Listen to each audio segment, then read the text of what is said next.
अस्सलामुअलैकुम नाज़रीन, मुझे कहते हैं अनीला अज़दका और मैं बन के आई हूँ आपकी पुकार।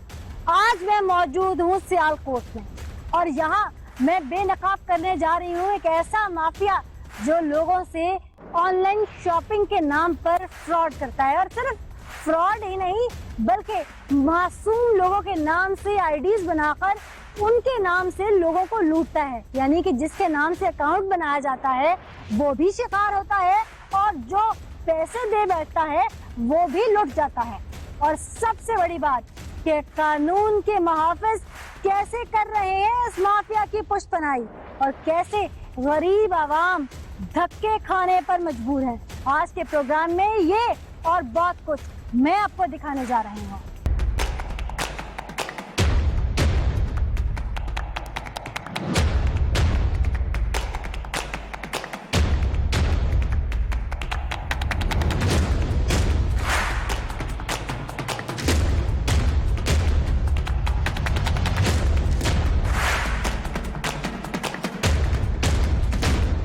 अस्सलामुअलैकुम जी, थोड़ा सा प्रोसीजर पूछना था आपसे। क्या नाम है आपका? मेरा नाम जीशान।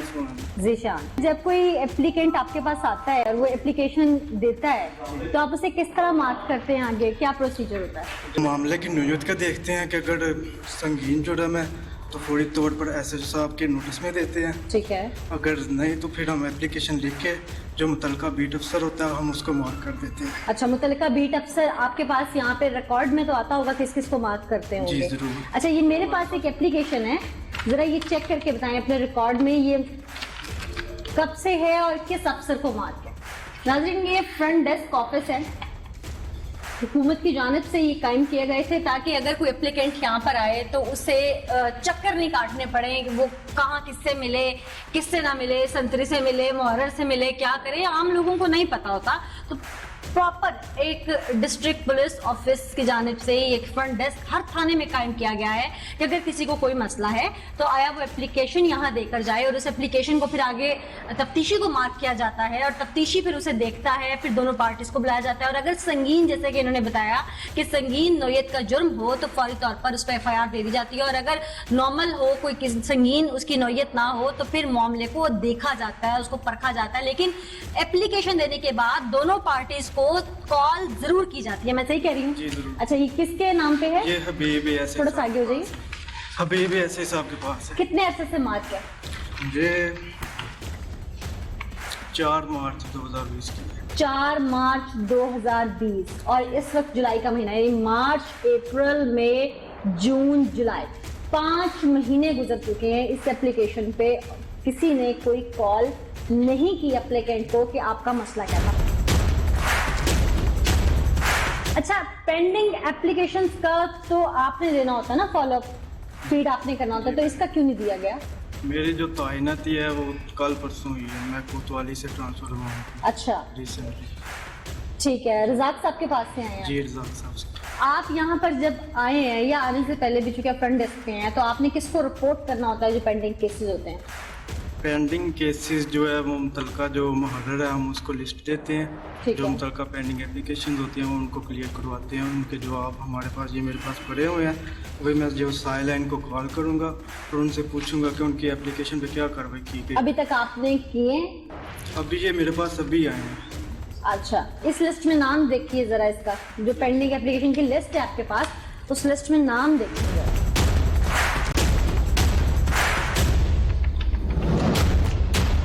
12 बजे रात इनको कॉल की गई है, जो फॉलोअप में लिखा हुआ है तो इनका नंबर बन पाएगा। अच्छा, ये लिखा किसने है? ये जो जहाँ पे मुतलका PSA था जिसने फाइल किया उसने। और किस डेट को 12 बजे कॉल की है? ये 4/3/2020। 4/3/2020, उसी रात का तो वाकया है ये। बस तभी कॉल की गई थी, उसके बाद से पेंडिंग है? पेंडिंग में नहीं है, ये फाइल हो यानी क्लोज कर दी गई है।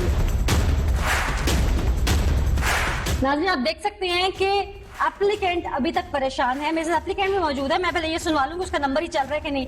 आप एप्लीकेंट हैं जी। आपका ये नंबर 034666447770 जी। ये चल रहा है? जी चल रहा है।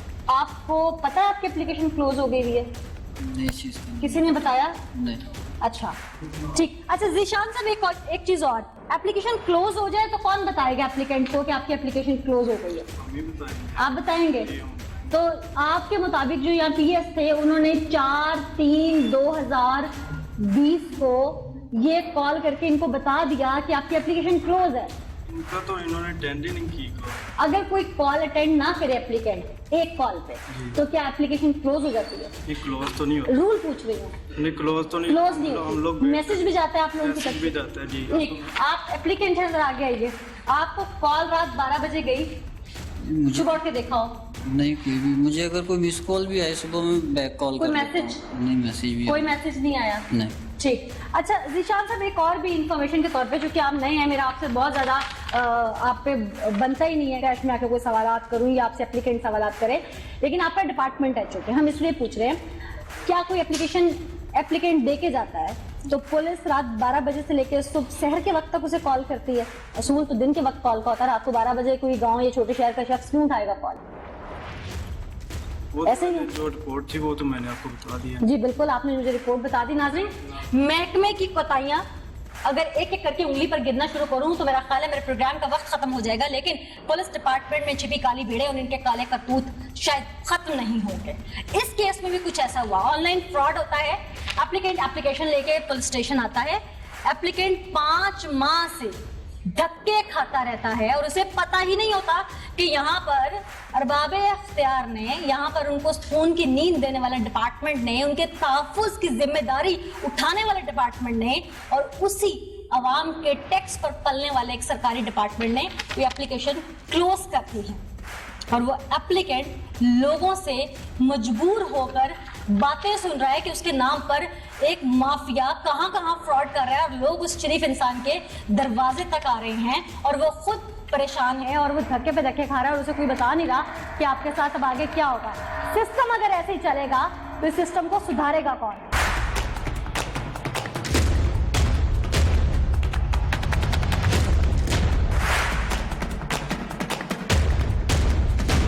नाज़रीन, मैं सियालकोट क्यों आई हूँ, मेरे सियालकोट तक आने का ये सफर, इसकी वजह क्या है, उसी शख्स से मैं आपको मिलवाने लगी हूँ। क्या नाम है आपका? अली जावेद।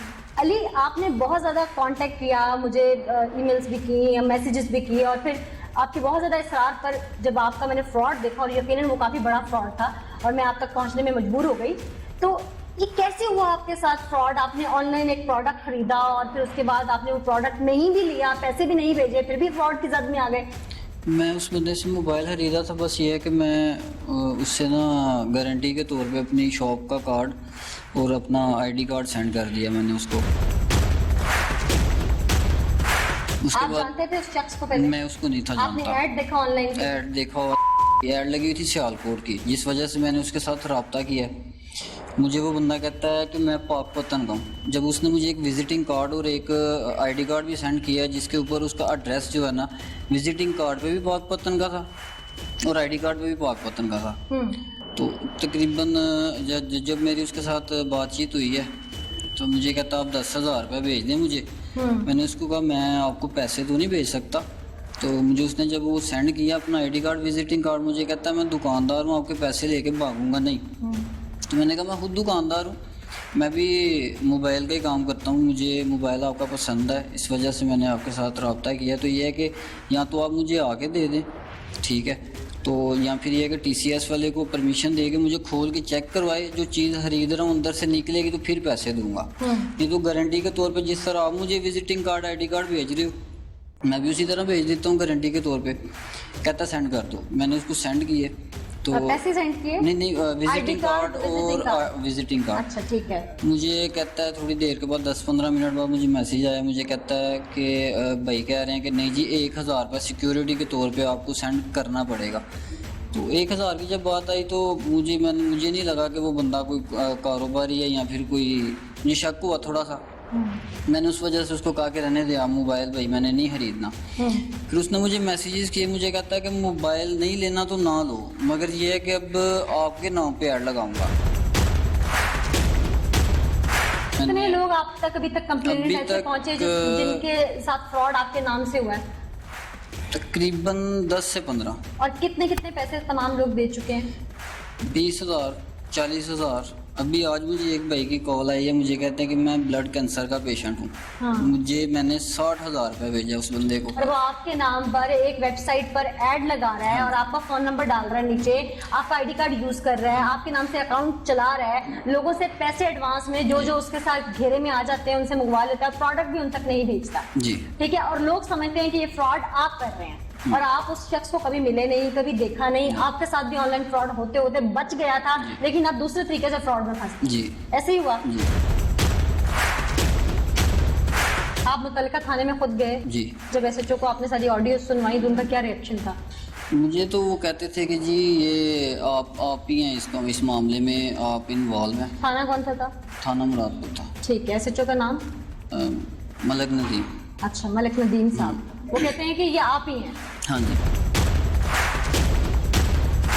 अच्छा, फिर जब मैंने उन भाई के साथ बात की, यानी कि आपने बाहर out of the police station settlement की? नहीं, अंदर ही बैठ के उनके सामने ही बात की थी सारी मैंने। ठीक है। उनको मैंने व्हाट्सएप पे सारे वो जो वॉइस मैसेज उस भाई ने मुझे धमकियाँ दी हुई थी, वो एलेक्स वाले ने, वो सारा कुछ स्क्रीनशॉट थे मेरे पास। जो भाई मेरे पास आए हैं कैमरे वाले या मोबाइल वाले, उनके जो स्क्रीनशॉट थे मैंने वो भी भेजे उनको। तो मुझे कहते हैं कि वो जो भाई थे इस्लामाबाद, मुझे कहते हैं कि ठीक है भाई, मुझे यकीन हो गया कि आप इस मामले में इन्वॉल्व नहीं हो। आप ऐसे में डीपीओ साहब के ऑफिस नहीं गए? मैं डीपीओ ऑफिस गया था जब मेरे डीपीओ साहब मिले थे आपको? जी, मुझे मिले थे। उन्होंने क्या कहा? उन्होंने पूछा था सारा मामला मुझसे, मैंने उनको सारा कुछ बताया। तो मुझे कहते हैं कि एसएचओ साहब को मिले, मैंने कहा मैं मिला हूँ उनसे। तो कहते हैं फिर ये है कि मैं इस पे पर्चा दे दूँ। मैंने कहा जी पर्चा दे दे। हो गया पर्चा? हाँ नहीं, पर्चा तो नहीं हुआ। मैं फिर उधर किस मंथ की बात आप डीपीओ से मिले थे? तकरीबन कह लेंगे एक माह तकरीबन हो गया। यानी 30 दिन हो गया डीपीओ के हुक्म पर भी पर्चा नहीं हुआ? वो पता नहीं ऑर्डर किया है नहीं किया है। डीपीओ ने क्या दिया? कह दिया तो फिर ऑर्डर हो गया। किया ना, उन्होंने आपको सेटिस्फाइड किया तो फिर हुआ? जी। ठीक है। हम समझते हैं कि शायद लोगों की दादरसी अगर निचले लेवल से नहीं होती है तो एसएचओ लेवल से नहीं होती है तो डीएसपी लेवल से नहीं होती है तो एसपी, जिसको डिस्ट्रिक्ट में डीपीओ कहा जाता है, इस लेवल से हो सकती है। लेकिन अगर उनके हुक्म को भी हवा में ऐसे उड़ाया जाता है तो फिर सियालकोट पुलिस क्या कर रही है? आईजी साहब, मेरा ख्याल है आपको सख्ती से नोटिस लेना होगा। नाज़रीन, प्रोग्राम को मैं आगे लेकर चलूं, लेकिन उससे पहले मैं एक और सोने पे सुहागे वाली बात अपने नाज़रीन को बताते चलूं, क्योंकि जदीद दौर है, पुलिस को जदीद टेक्नोलॉजी से लेस किया गया है ताकि अवाम की खिदमत और उनका तहफ़्फ़ुज़ पामाल ना हो। अब ऐसे में जब इस बच्चे के साथ फ्रॉड होता है तो जो काम पुलिस को करना चाहिए था, पुलिस ने तो रात 12 बजे एक सिंगल मिस्ड कॉल दे के, जैसे बंदा किसी शायद अपने लवर को मिस्ड कॉल कोई माशूक देती है, वो वाला काम करके पुलिस ने अपनी खाना पूरी करके पेंडिंग एप्लीकेशन को स्टेटस में डाल दिया कि क्लोज हो चुकी है। उस बच्चे को ना कोई मैसेज मिला ना कोई कॉल मिली। अब आगे आ जाते हैं, इसने खुद से ये मामला कैसे सॉल्व किया। इस बच्चे के पास जो टेलीफोन नंबर था उन फ्रॉड लोगों का, उस ग्रुप का, इस बच्चे ने उस पर वीडियो कॉल की। वीडियो कॉल करने के बाद इसने उसकी पिक्चर्स बनाई, यानी कि उनकी तस्वीरें, जो शख्स वो बात कर रहे थे आगे से, उनकी तस्वीरें हासिल की। तस्वीरें हासिल करने के बाद इसने वो तस्वीरें पुलिस को दी। ये काम पुलिस को करना चाहिए था कि ये नंबर देता, वो CNIC ट्रेस करते, आइडेंटिफिकेशन करते। नंबर फेक था तो तस्वीरों की मदद से नादरा से रिकॉर्ड निकलवा सकते थे, नादरा से आइडेंटिफाई हो सकता था कि ये लोग, ये फ्रॉड लोग कौन हैं और टेलीफोन नंबर किसका यूज कर रहे हैं। लेकिन पुलिस ने कुछ नहीं किया। एक आम शहरी ने अपने बलबूते पे ये सारा काम करके प्लेट में हलवा सजाकर भी पुलिस को दिया, लेकिन उनसे फिर भी कुछ नहीं हुआ। ये तमाम सवाल और बहुत सारे सवाल ऐसे जो आम देखने वालों के और मेरे जहन में बासियत सहाफ़ी पैदा हो रहे हैं। ये मैं अरबाब इख्तियार, अफसराने बाला, पुलिस डिपार्टमेंट के वो लोग जो बैजेस लगा के घूमते हैं, उनसे आज के प्रोग्राम में ज़रूर पूछूंगी। एक कदम आगे बढ़ती हूँ, प्रोग्राम को आगे लेकर चलती हूँ और आपको सनसनीखेज चीज़ें दिखाती हूँ कि किस तरह से पुलिस आवाम का तहफ़्फ़ुज़ करते करते तमाम चीज़ें हवा में ऐसे उड़ा देती है। ये दिखाती हूँ।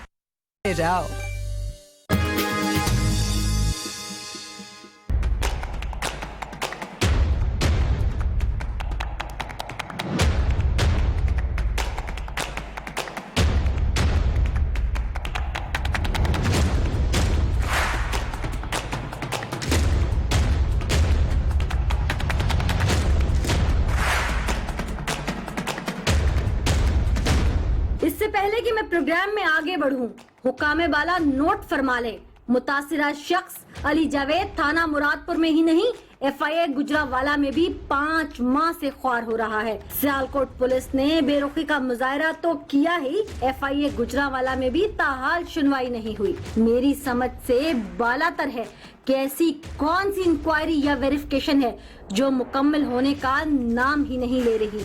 ऐसे कौन से मंत्र फूंके जा रहे हैं जिनसे मुकदमा दर्ज होता है और वो मंत्र खत्म ही नहीं हो रहे। जनाबे अली, यहाँ इनके मंत्र खत्म नहीं हो रहे और वहाँ उस बच्चे की जान को खतरा लाहक हो चुका है। अल्लाह ना करे इसे कुछ हो जाए तो क्या रियासती इदारे इसके जिम्मेदार होंगे?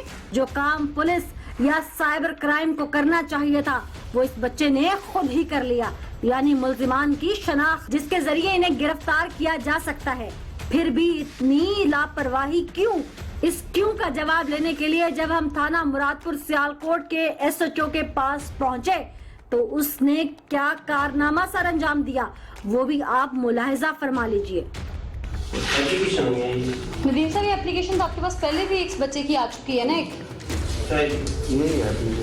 नहीं, इस बच्चे का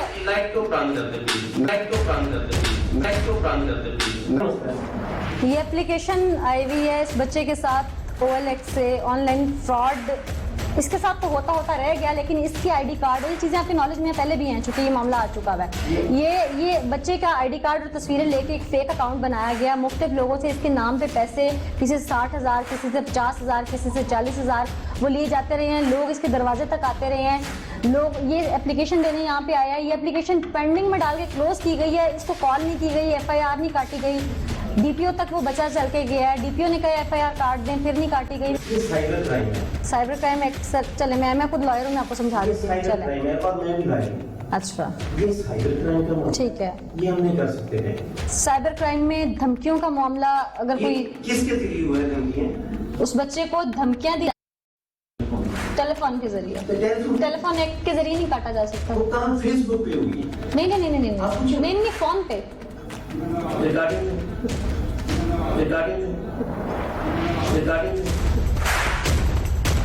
नंबर है उसके, सीडीआर निकलवाएं, अगर कॉल्स चलती रही हैं नंबर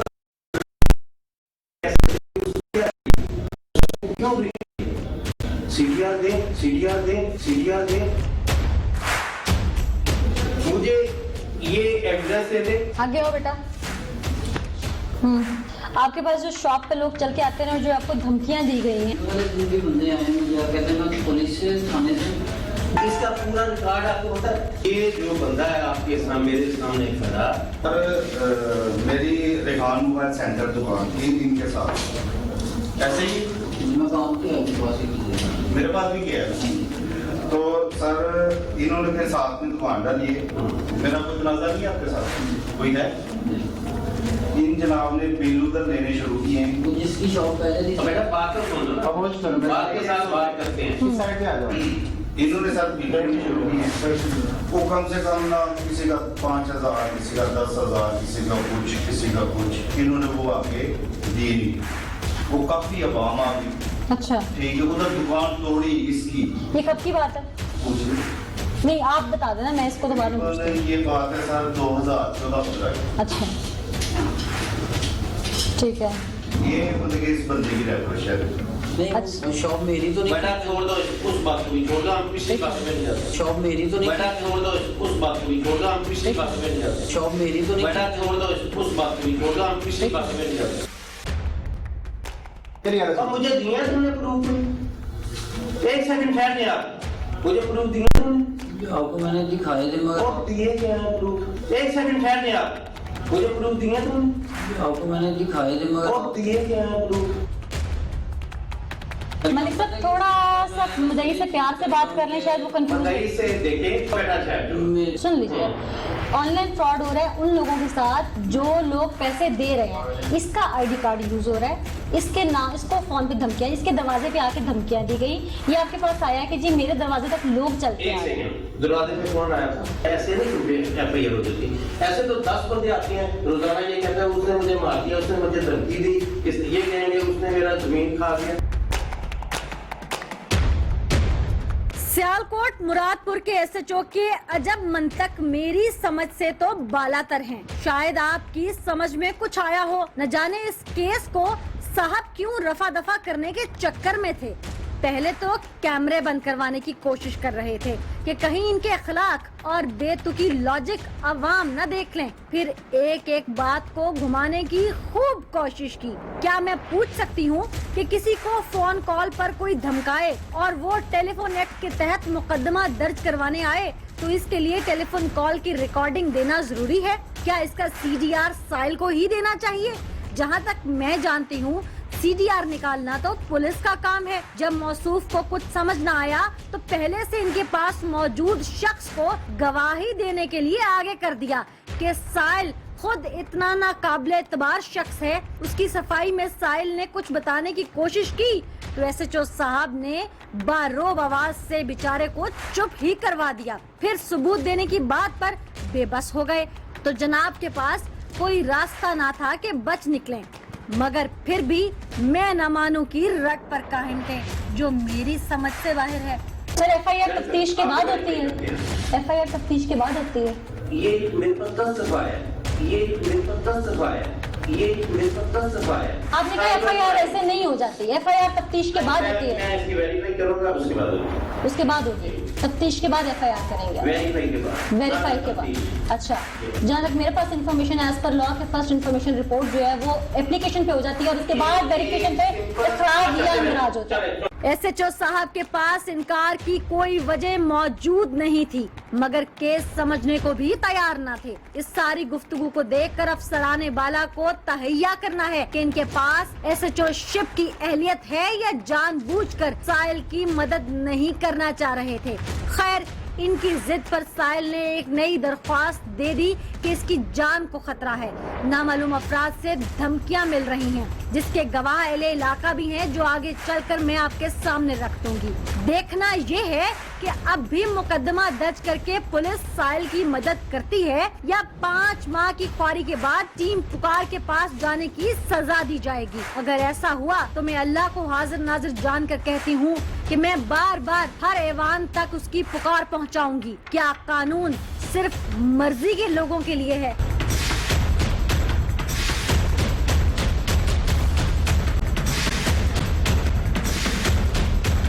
नाज़रीन, अभी तक की तमाम तर कार्रवाई आप देख ही चुके हैं। SHO का लहजा, मैं बासियत खातून यहाँ पे मौजूद थी, मेरे साथ जिस तरह से वो बात करने की कोशिश कर रहे थे और उसके बाद मुदई को जिस तरह से धमकाने की कोशिश कर रहे थे, मेरा ख्याल है अफसराने बाला के लिए ये गौर तलब बात है कि अगर कोई मुदई आता है तो उसके साथ क्या सलूक किया जाता है। यहाँ पर हम मुदई से बात भी करेंगे क्योंकि एक शख्स को SHO साहब ने बासियत गवाह पेश किया मुझे ये बताने के लिए कि शायद मुदई का किरदार अच्छा नहीं है। इससे पहले कि मैं आगे चलूँ, मैं मुदई से भी बात करती हूँ कि क्या मामला है, वो गवाह कौन था। आपकी किरदार कशी की जा रही है। एक सॉ कॉल्ड गवाह पेश किया है अंदर नदीम साहब ने जो कि SHO साहब हैं और उन्होंने कहा है कि शायद आपका किरदार ठीक नहीं है। उस दुकान से, उस दुकानदार से आपका क्या ताल्लुक है? नहीं, वो दुकान जो मैंने खरीदी थी 1 साल पहले, अली मोबाइल, वो अली कोई और था। वो 1 साल के बाद मार्केट भी ख़त्म हो गई। मार्केट उन्होंने नहीं बनाई, मुझे उन्होंने निकाल दिया। मैंने शॉप दूसरी जगह पे शिफ्ट की थी अपनी। वो अली पहले वाला और था, वो उसने बिलों वाला जो मामला उसने किया था।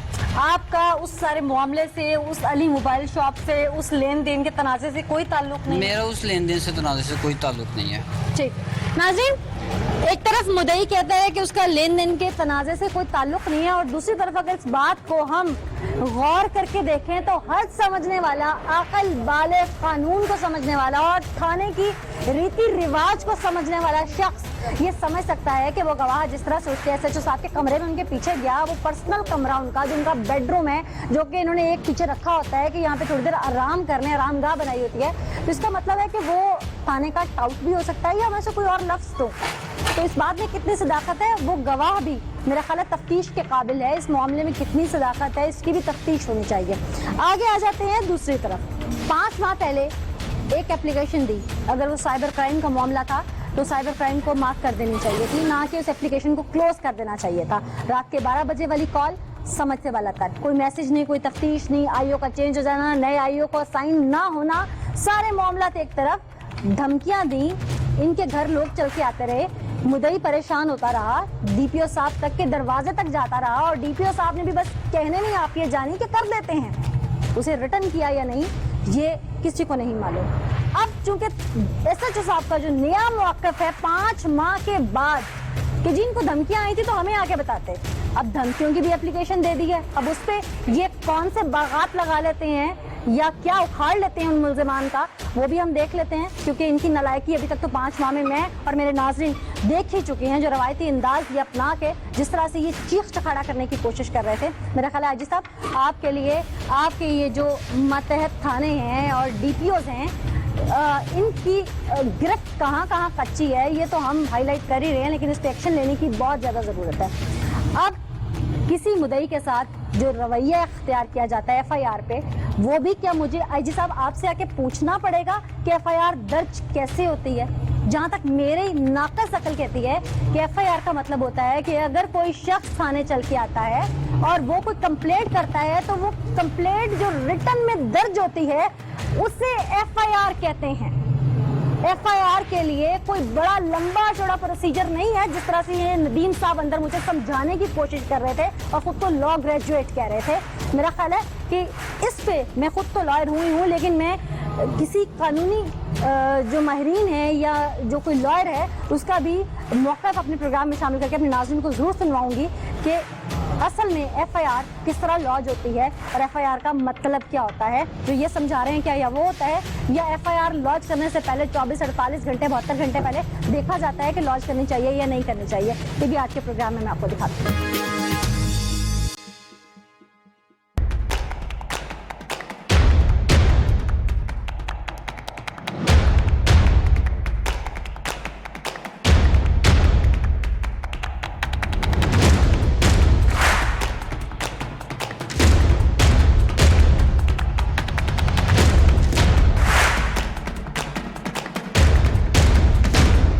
इससे पहले कि मैं माहिर कानून की जानिब बढ़ूं और आपको कानूनी राय से भी आगाह करूं, लेकिन चूंकि अक्सर साइलिन भी जाते हैं, हम आवाम भी जाते हैं, हम सहाफ़ी भी जाते हैं, हमने थानों में बड़े बड़े बोर्ड देखे हैं आवाम और पुलिस की दोस्ती के।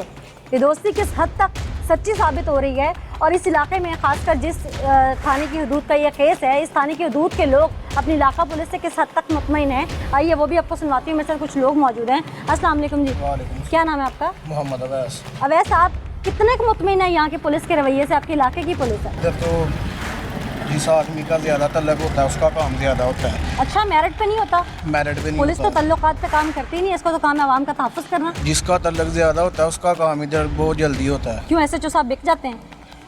ये तो मुझे नहीं पता, लेकिन मैंने जो ये नोटिस किया है कि जिसका तल्लक ज़्यादा होता है उसका काम इधर जल्दी हो जाता है। आपका कोई ताल्लुक नहीं है अंदर? नहीं, हमारा कोई ताल्लुक आपका कोई काम लटका हुआ है? नहीं, मेरा कोई काम नहीं है, लेकिन आपने नोटिस किया है। अच्छा, आप यहाँ मुतमईन है पुलिस फेयर ट्रायल करती है, यहाँ पे मुलजिम सही पकड़े जाते हैं, या पुलिस काम करती नहीं करती है? इन रवैये से मैं भी नहीं मुतमिन। गरीब बंदों के लिए ये थाना बना ही नहीं है। अच्छा, क्यों आप इतने वसूख से बात क्यों कह रहे हैं? गरीब ये भाइयाँ इनके साथ मुझे साइबर क्राइम भी मैं दे हूँ, इधर भी आया हूँ, मुझे रोना आता है। अब इन तो भाई के दर पे दे हैं लोग, उधर बदतमीजी दी है, ठीक है, तो मोहल्लेदारों ने भी देता सारा तमाशा। आवाम अगर खून की आंसू रोती है तो फिर ये पुलिस डिपार्टमेंट, ये थाना यहाँ पर फिर ख़त्म ही कर दें कि अगर मजबूर करना है कि लोग कानून अपने हाथ में लें। अब चूँकि हम बात करते हैं अली मोबाइल के अंदर, एसएचओ साहब ने बड़ा एक मेरे सामने नामी ग्रामी उनका कोई जानने वाला होगा, ताल्लुक़ वाला होगा, अपना कोई गवाह पेश किया। ये अली मोबाइल वाला मामला क्या है, इन्हीं से बात करते हैं। अस्सलाम वालेकुम। जी वालेकुम। आपका नाम? जी मेरा नाम मोहम्मद यासर अली है। अच्छा, अली मोबाइल वगैरह की शॉप्स आपकी हैं? जी बिल्कुल। ये क्या मामला है सारा? एक बच्चा बदनाम हो रहा है बेचारा उसमें। ये असल में ना हमारी चैम्बर से रजिस्टर्ड शॉप थी, ठीक है। ये कुछ देर पहले हमें भी इस चीज़ का नोटिस में आया है कि किसी ने 2 नंबर दुकान अली मोबाइल के नाम से बनाई हुई थी, ठीक है।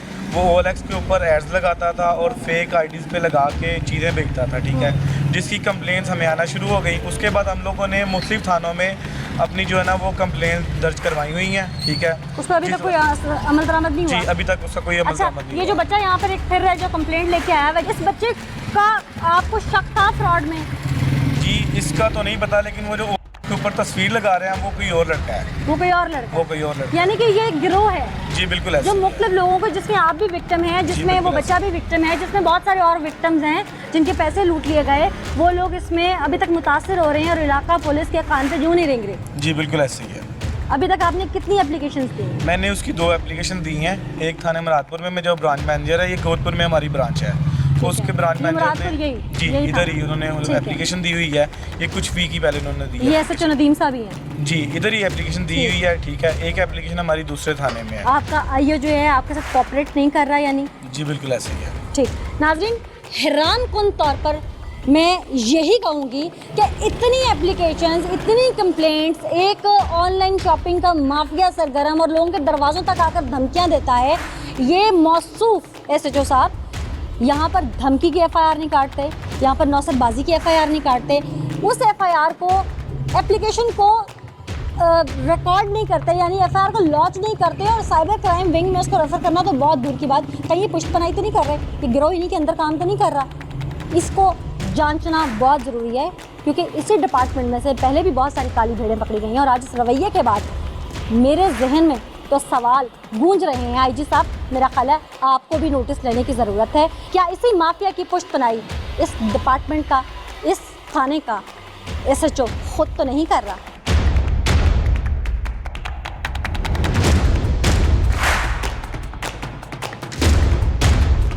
यहीं के रहने वाले हैं जी बिल्कुल।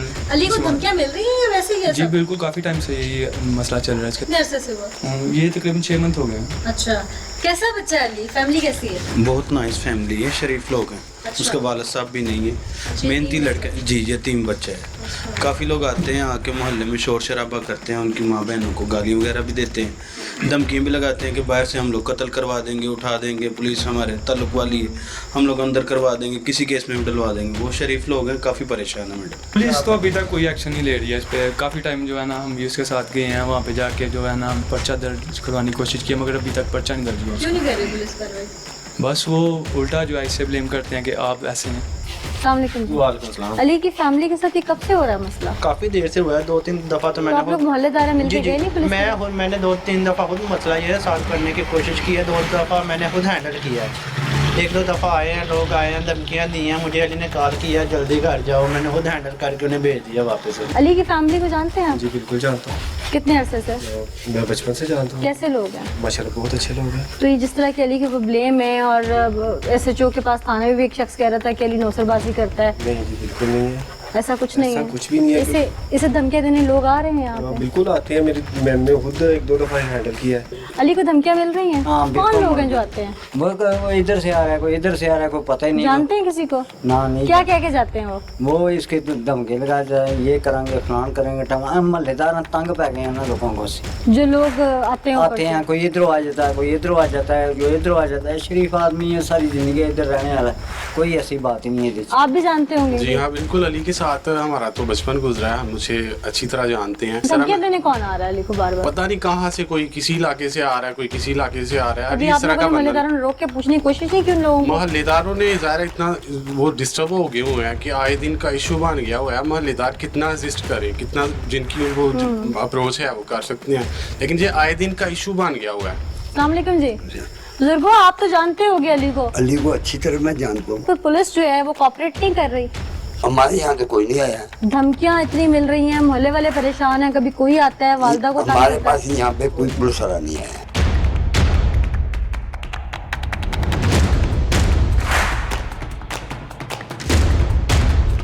अच्छा बैरिस्टर साहब, ये बताइएगा कि एफआईआर लॉन्च करने के लिए कोई लेंथी प्रोसीजर है हमारे आइन के मुताबिक?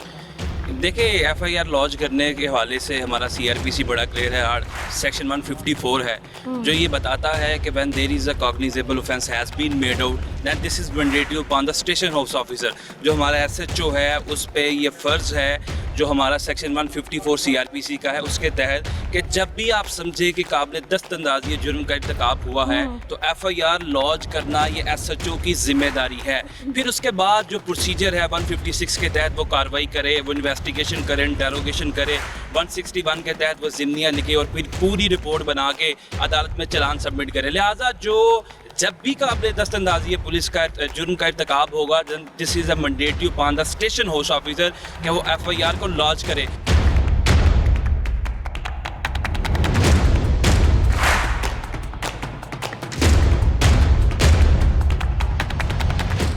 सारा केस आपके इल्म में है, इलेक्ट्रॉनिक फ्रॉड भी हुआ, लेकिन इस बच्चे को मिसरिप्रेजेंट किया गया, डायरेक्ट फ्रॉड नहीं हुआ लेकिन इनडायरेक्ट इसको फंसाया गया। ऐसे में पुलिस के पास क्या इख्तियारात थे और FIA कितनी देर किसी केस को पेंडिंग कर सकती है? देखिए, जो सबसे पहले 5 महीने की तहीर की गई, इंतहाई जुल्म किया गया, चूँकि हमारी लीगल लैंग्वेज में कहा जाता है justice delayed is justice denied. इंसाफ में तहीर जो है नाइंसाफ़ी के मुतरादिफ है। 5 महीने से वो कभी ज़िल्लत रसवाई और पसपाई का शिकार थानों में, कभी FIA के पास। लिहाजा सबसे पहले जब FIA के पास ये कंप्लेंट गई तो सेक्शन 13 और 14 जो हमारे साइबर लॉज का है वो बड़ा क्लियर है इस बारे में कि जब भी इलेक्ट्रॉनिक फ्रॉड होता है या आप किसी को मिसरिप्रेजेंट करके या किसी की डिवाइस इस्तेमाल करके, किसी का ID कार्ड इस्तेमाल करके इलेक्ट्रॉनिक तरीके से या इलेक्ट्रॉनिक डिवाइस के थ्रू आप फ्रॉड कमिट करते हैं, तो उसमें FIA की ज्यूरिसडिक्शन है कि आप उस मैटर को टेकअप करें, उस मैटर को इन्वेस्टिगेट करें और उसकी FIR लॉन्च करें। और उस जो सेक्शन 13 है, सेक्शन 14 है, उसके अंदर इसकी पनिशमेंट को नंसिएट किया गया है जो कि 3 साल है।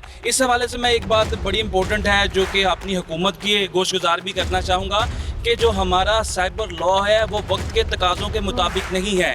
इनमें सज़ाओं को बढ़ाया जाए। ओनली 3 सेक्शन इसमें रखे गए हैं जो कि नॉन बेलेबल हैं, जिनकी सज़ा 10 साल के करीब है। लिहाजा FIA की जिम्मेदारी है अभी भी इस मुकदमे को टेकअप करें और इसमें प्रॉपर तरीके से इन्वेस्टिगेशन करें और उस बच्चे के साथ जो ज्यादती की गई है, जो इलेक्ट्रॉनिक फ्रॉड किया गया है, मिसरिप्रेजेंटेशन की गई है, हमारा जो साइबर लॉ इस मुकदमे में पुलिस के पास क्या इख्तियारात थे? वो भी तो FIR दर्ज कर सकती थी ना? पुलिस के पास इख्तियारात मौजूद थे जो 420 है, 486, 468 है, 471 है। इन दफात के तहत जो हमारी पुलिस है वो डिसऑनेस्टी का, वो चीटिंग का, वो फ्रॉड का मुकदमा उसके खिलाफ दर्ज कर सकती थी। लिहाजा जब तक हम अपने पुलिस रिफॉर्म्स नहीं करते, जब तक हम इस्लाहात नाफिज नहीं करते, ये माशरा इसी तरह चलता रहेगा। लोग इसी तरह दर बदर की ठोकरें खाते रहेंगे और थानों में जिल्लत रसवाई और पसपाई का मुकद्दर बनेगा। आपने बहुत डिटेल गुफ्तगू की हमारे साथ। मेरा ख्याल है जो काम पुलिस को करना चाहिए था वो आज टीम पुकार ने कर दिया। बात वही आ जाती है कि हमारे लॉज तो हैं,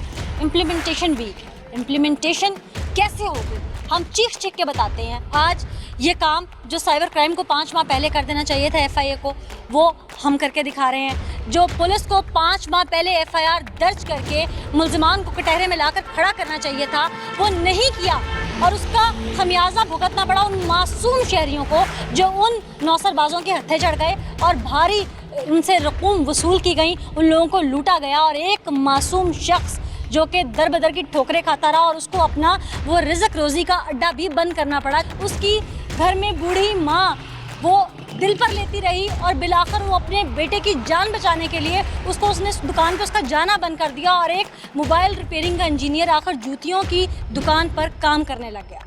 तो ये है अलमिया। हम कवानीन कवानीन कवानीन कहते हैं, पुलिस डिपार्टमेंट है, बहुत सारी सिक्योरिटी एजेंसीज हैं, फोर्सेस हैं, हर साल कोई ना कोई नया दस्ता पासिंग आउट परेड कर रहा होता है और हम भी उसे शाहाना अंदाज में कवर कर रहे होते हैं, लेकिन क्या आवाम फिर वही रो रही है। तो मेरा ख्याल है कि आज के इस प्रोग्राम से मैंने एक कोशिश की दोबारा से झंझोड़ कर अरबाब इख्तियार को सीख देने की, समझाने की और आवाम को भी बतलाने की कि माफिया है। खुदारा अगर ये पुलिस वाले नहीं कर रहे तो आप तो अपना बचाव खुद करें। आज के इस एपिसोड नई सीख के साथ मुझे इजाज़त दीजिए। अगले एपिसोड में किसी नए मैसेज के साथ दोबारा हाजिर होंगे। तब तक के लिए अल्लाह हाफ़िज़।